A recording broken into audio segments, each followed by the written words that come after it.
YCP నేత మాజీ మంత్రి అంబటి రాంబాబు మరోసారి సంచలన వ్యాఖ్యలతో వార్తల్లో నిలిచారు. బెయిల్పై విడుదలైన అనంతరం గుంటూరులో మీడియాతో మాట్లాడిన ఆయన తనపై నమోదైన కేసులు, అరెస్టు వ్యవహారంపై తీవ్ర ఆగ్రహం వ్యక్తం చేశారు. ముఖ్యమంత్రి చంద్రబాబు నాయుడుపై అనుచిత వ్యాఖ్యలు చేశారన్న ఆరోపణలతో రాజమండ్రి సెంట్రల్ జైలులో రిమాండ్కు వెళ్లిన రాంబాబు తాజాగా బెయిల్పై బయటకు వచ్చారు.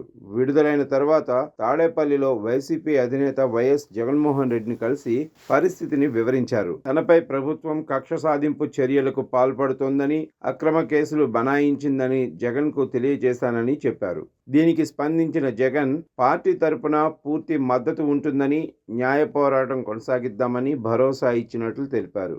మీడియాతో మాట్లాడిన రాంబాబు ప్రతి కుక్కకు ఒక రోజు వస్తుంది, ఈ రాంబాబుకు వస్తుంది అంటూ ప్రభుత్వంపై ఘాటైన వ్యాఖ్యలు చేశారు.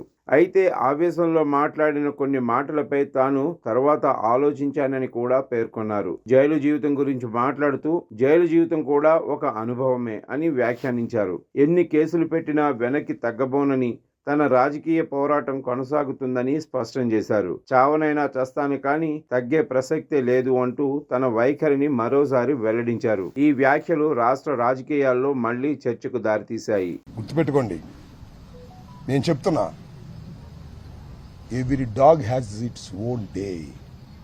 ప్రతి కుక్కకి ఒక రోజు వస్తుంది, ప్రతి కుక్కకి ఒక రోజు వస్తుంది. This the saying. ఈ రాంబాబు అనే కుక్కకి కూడా ఒక రోజు వస్తుంది. ఈ కులం లేని కుక్కకి కూడా ఒక కులం ఉంది. గుర్తుపెట్టుకోండి, లేదనుకోకండి, మీకే ఉందనుకోకండి.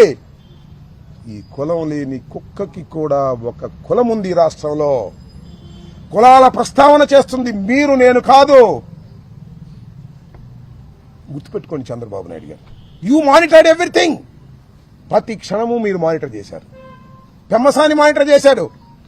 ఎస్పీ వచ్చాడు ఇక్కడికి, ఎస్పీని వెళ్ళిపోమన్నారు. సీఎం ఆఫీస్ నుంచి ఎస్పీ వెళ్ళిపోమన్నారు. ఎందుకంటే ఈ తగలేయడానికి సిద్ధంగా ఉన్నారు మా వాళ్ళు, మీరు ఉంటే బాగోదని పంపించారు. ఎప్పుడైనా చూశారండి? 7 గంటలు 8 గంటల సేపు రవిడీజం చేస్తుంటే రోడ్డు మీద పోలీసులు కాపలా కాశారు. ఏమిటి అన్యాయం అంటున్నా?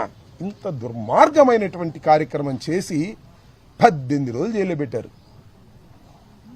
ఏం చేశారు మీరు? 18 రోజులు జైల్లో పెడితే రాంబాబు భయపడతాడా? రాంబాబు భయపడతాడా అంటున్నా.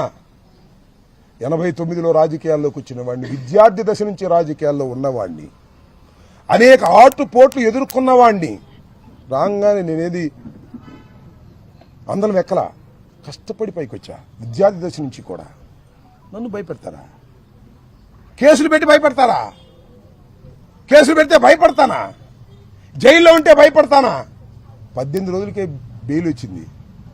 18 మాసాలకు వచ్చిన ఈ అంబటి రాంబాబు చెక్కు చెదరడని కూడా మనం చేస్తున్నాం.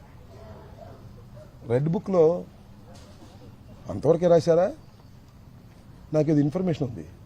ఎలిమినేట్ చేసేయాలని కూడా రాశారట. పోలీసుల సహకారంతో చంపేయాలని కూడా రాశారంట. లోకేష్ నాయకత్వంలో, చంద్రబాబు నాయకత్వంలో పోలీసుల సహకారంతో చంపేస్తా.